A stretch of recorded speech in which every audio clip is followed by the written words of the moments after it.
বাঙালিদের বাড়িঘর চিহ্নিত করে রাতের অন্ধকারে হামলা চালিয়ে প্রায় 14টি সরকারি ঘর ভেঙে তছনছ করে দেয় দুষ্কৃতীদের একটা চক্র। ঘটনা তেলিয়ামুড়া থানাধীন কলিপাড়া এলাকায়। ঘটনার জেরে গাছের লগ ফেলে সড়ক অবরোধের সামিল এলাকার বাঙালিরা। ঘটনাস্থলে বিশাল পুলিশ বাহিনী।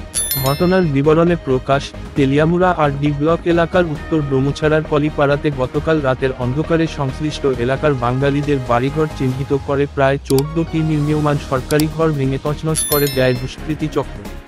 পরদিন সকালে অর্থাৎ শনিবার এই ঘটনা প্রত্যক্ষ করতে পারে এলাকার বাঙালি অংশের মানুষজনেরা। এই ঘটনা প্রত্যক্ষ করতে পেরে স্থানীয় এলাকার বাঙালি অংশের লোকজন শনিবার সকাল 9টা থেকে ব্রহ্মছড়া কাকড়াছড়া সড়কে গাছের লগ ফেলে সড়ক অবরোধের সামিল হয়।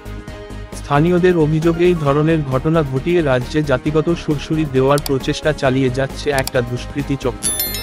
পরবর্তীতে এলাকার বিধায়ক তথা মন্ত্রী বিকাশ দেববর্মা মোবাইলে বিক্ষোভকারীদের সাথে কথা বলেন এবং আশ্বাস দেন আজকের মধ্যেই ওই এলাকায় একটি নিরাপত্তা চৌকি বসানো হবে।